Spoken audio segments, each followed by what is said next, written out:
উসমান রাদিয়াল্লাহু আনহুর মতো ধনী হতে কোনো সমস্যা আছে, কোনো আপত্তি আছে? একটা আমল তার জীবনী থেকে পাওয়া যায়, এটা পড়ে আমার কাছে এত নিজেকে এত ছোট মনে হচ্ছে যে কাশ যদি এই আমলটা আমি করতে পারতাম। বলে দিব, চেষ্টা করছি যে করার, আপনারাও করার চেষ্টা করেন। উসমান রাদিয়াল্লাহু আনহু ধনী ছিলেন কিনা, তো নবীর কাছে গিয়ে বলছেন যে আমার ধন সম্পদ খুব বেশি বাড়ছে, ইয়া রাসূলুল্লাহ আপনি সম্পদ একটু কমানোর দোয়া করেন তো আমার জন্য। চিন্তা করা যায়, মানুষ এমন দোয়া কেউ করবে এই যুগে? আচ্ছা, নবী সাল্লাল্লাহু আলাইহি ওয়াসাল্লাম বললেন তুমি উটের পিঠে, গাধার পিঠে খাওয়া দাওয়া করো, ঠিক আছে, খাওয়া দাওয়া করো।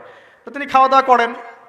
এখন কয়দিন পরে, কয়দিন বলতে কতদিন আল্লাহ ভালো জানেন, তিনি এসে বলছেন ইয়া রাসূলুল্লাহ আমার তো সম্পদ আরো আগের চেয়ে বাড়তেছে, দেখি আপনি কি দোয়া করলেন, সম্পদ আরো বাড়া শুরু করেছে এখন। তখন তিনি বলছেন যে তুমি যখন খাও তখন তোমার হাত থেকে যদি খাবার পড়ে যায় তুমি কি করো? তখন তিনি বলেছেন আমি, আমার হাত থেকে খাবার যদি পড়ে যায়, একটা দানাও যদি পড়ে যায়, আমি উটের পিঠ থেকে নেমে সেই খাবারটাকে তুলে পরিষ্কার করে তারপর খাই। উসমান রাদিয়াল্লাহু আনহু এত ধনী মানুষ, তিনি প্রতিবেলায় 100 মানুষকে খাওয়াতে পারেন, কোনো সমস্যা নেই। তিনি একাই তাবুকের যুদ্ধে 30,000 সৈন্যের দায়িত্ব নিয়েছেন।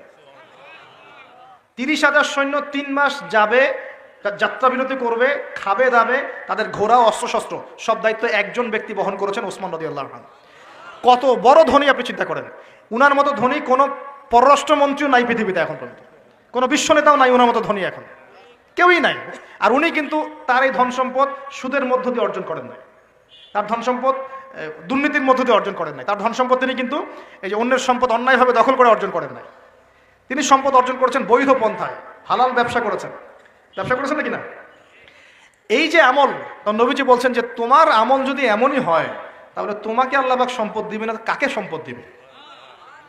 মানে তুমি আল্লাহ পাকের যে সম্পদ, রিজিকের যে শুকরিয়া আদায় করো, কৃতজ্ঞতা প্রকাশ করো যে আল্লাহ আমাকে ভালোবেসে রিজিকটা দিয়েছেন, আমার হাত থেকে পড়ে গেছে, আমি তুলে খাই। এই যে আল্লাহ পাকের নেয়ামতের প্রতি তোমার যে শ্রদ্ধা, যে সম্মান, এর শুকরিয়া স্বরূপে আল্লাহ পাক তোমাকে এরকম সচ্ছল বানায় দিচ্ছেন, আপনি কিছু করার নাই। তো উসমান রাদিয়াল্লাহু আনহুর মতো ধনী হতে কোনো সমস্যা আছে? তিনি কৃপণ ছিলেন না, তিনি আল্লাহ পাকের নেয়ামতের শুকরগুজার ছিলেন।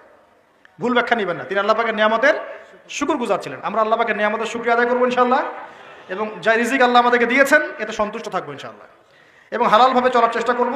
আল্লাহ পাক আমাদেরকে ধন দিলে সেই ধন সম্পদ যতটুকু আমার পরিবারের জন্য প্রয়োজন, বাড়তিগুলো আমরা আল্লাহর পথে দান সাদাকা করবো ইনশাআল্লাহ। আল্লাহ পাক আমাদের সবাইকে আল্লাহর রাস্তায় দান করার তৌফিক এনায়েত করুন, আমিন। এখানে একটা রিকোয়েস্ট আছে আমার কাছে, মাদ্রাসার জন্য কিছু অনুদান আদায়ের ব্যাপারে আমাকে কথা বলতে অনুরোধ করা হয়েছে। যারা উপস্থিত আছেন আপনারা হালাল সম্পদ থেকে আল্লাহর ওয়াস্তে এই মাদ্রাসার উন্নয়নের জন্য দান করবেন, আমি রিকোয়েস্ট করছি। শেষ করার আগে আমি এই হাদিসটার ফিনিশিং দিয়ে শেষ করছি। 3টা গিফটের প্রথমটা দেওয়া হচ্ছে 5 ওয়াক্ত নামাজ। এই উম্মতের যে কোনো ব্যক্তি যদি 5 ওয়াক্ত নামাজ পড়ে 50 ওয়াক্ত নামাজের নেকি পাবে ইনশাআল্লাহ। আমরা কি নিয়াত করতে পারি না ভাই যে আমরা 5 ওয়াক্ত নামাজ পড়বো ইনশাআল্লাহ? যে কোনো অবস্থায় নামাজ পড়বো ইনশাআল্লাহ।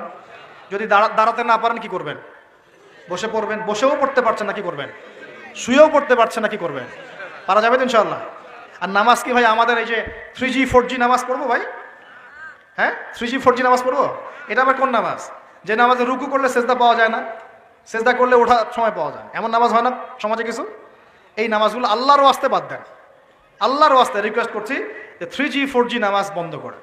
নামাজটা ধীর স্থিরভাবে পড়ার চেষ্টা করেন, নামাজটা বুঝে পড়ার চেষ্টা করেন। নামাজেই আপনি আল্লাহকে পাবেন ইনশাআল্লাহ। যে কোনো সমস্যার সমাধান নামাজেই হবে ইনশাআল্লাহ। সেজদা লম্বা করেন, সেজদায় বেশি বেশি দোয়া করেন, ইনশাআল্লাহ তাআলা আল্লাহ আপনার দোয়া শুনবেন, আল্লাহ আমার দোয়া শুনবেন ইনশাআল্লাহ। আর রমজান মাসে নিয়াত করি ইনশাআল্লাহ, রমজান মাসে আমরা সবাই জামাতে তারাবি পড়বো ইনশাআল্লাহ। যত ব্যস্ততা থাকুক তারাবির সময়টা দেওয়ার চেষ্টা করবো ইনশাআল্লাহ।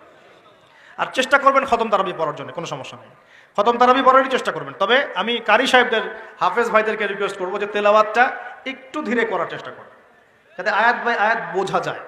অনেক জোরে পড়তে থাকলে অনেক সময় ধরাই যায় না যে আয়াতটা কি পড়া হচ্ছে, কারণ কোরআন তো বুঝতে হবে, অ্যাবজর্ব করতে হবে। যদি প্রয়োজনে দেখা যায় সময় বেশি লাগছে, লাগুক না, রমজান তো ইবাদতেরই মৌসুম।